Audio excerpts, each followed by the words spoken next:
And so then I'd have to buy them food.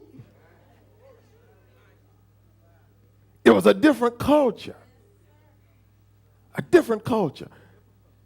And when I look at what you guys are doing today and some of the vehicles you're driving and some of the clothes you wear today, I get tickled. I say, because Lord, had we remained in that culture, I wouldn't see any of these folk I got today. Because y'all are too bougie for all of that.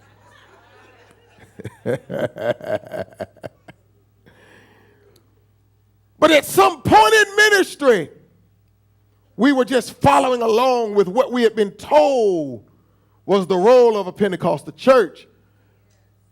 What we were told was the role of a holiness church. What we were told was the role of a church that was going to preach and not compromise the gospel. We had been taught that if you preached holiness, that meant you couldn't really prosper temporally. We had been taught that if you were going to preach holiness, it meant that you were going to really probably never have a lot of the fineries of life. But at some point, I thank God I got exposed to a different culture. I got exposed to a culture that let me understand you can preach holiness, you can preach Christ, you don't have to compromise your standard. And in the midst of preaching holiness and doing what is right, we serve a God that still wants to bless you.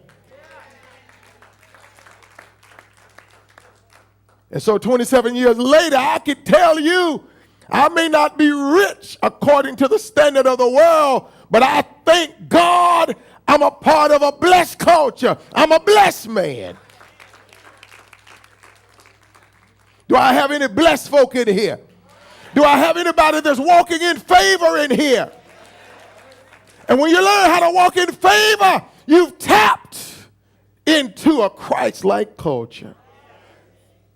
Because favor can get you into places that money can't. Favor can get you in front of people where your charm won't work. But it's that Christ-like culture. He teaches us how to communicate with the common man, but then he'll raise you up and allow you to stand before kings. Tap somebody and just say, establishing the Christ-like culture. The challenge for the church world today, especially those of us that are holiness, Pentecostal, full gospel, is trying to remain relevant in a constantly changing society. We're trying to remain relevant. Years ago, it was much more easy to remain relevant in a society because society was built around Judeo-Christian ethics. But today, our society has gotten so far away from God until it challenges the church on how can we be relevant in today's society. And I know some people say, well, you be relevant by lowering your standard. No. You can't lower the standard. The challenge is you're relevant in the society, but you, at the same time, must remain true to the scripture. And it's a challenge. It's a real challenge. Because church is becoming taboo for many families.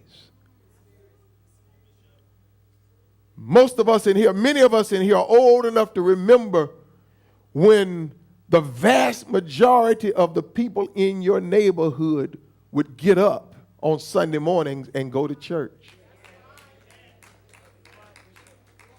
You didn't have to do a lot of outreach and advertising and evangelism because it was ingrained in society.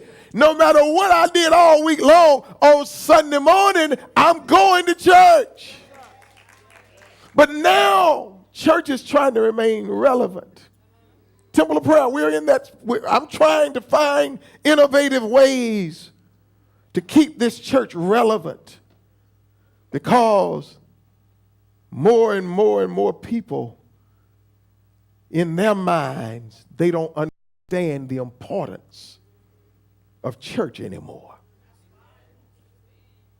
That's why we invest a lot, because we're trying to create a culture that is still relevant. Part of that culture that we've established here, first and foremost, is to exemplify holiness. In this culture, if somebody is nodding near you, just tap them and tell them to wake up. Just tell them, wake up, wake up. Part of the culture we've created is I had to transform from being the hooper and the hollerer every time I got behind the microphone into a teacher. And I love to hoop. I love to holler. Don't you fool yourself now. And I found that a lot of people who condemn hooping and who condemn hollering, they condemn it because they don't know how to do it. But I'm grateful for my heritage. I'm grateful for my upbringing. And I know how to hoop with the best of them. But the culture that God called me to create down here, He told me I'm going to have to tone it down sometimes and just talk to you. Part of our culture is to exemplify holiness. When we say exemplifying, we're talking about showing, to demonstrate, to reveal. And then he says holiness. What is holiness? At its core basic definition, holiness is the nature of God. It's the essence of who God is. And if you don't remember anything else about Temple of Prayer, we're not trying to be relevant to the point where we want to act like a club. We're not trying to be so relevant with society until when people come here, they don't know if they've been to church or if they've been to a party. I'm not trying to be relevant like that. But I want to be relevant to the point that no matter what a person is going through, when they come here, we have something. Something is going to be said. Something is going to be done. Something is going to be sung. Someone's action is going to show them who God really is. Relevance without godliness is absolutely irrelevant. It's worthless. Different strokes for different folks. Went to a church many years ago. We were getting some ideas for youth ministry, and when I got there for that youth thing they were having, it was like a big rock concert. And and most of you who know me, I allow our youth department to have freedom here. If they want to do gospel rap, I ain't got no problem with it. If you want to step, I ain't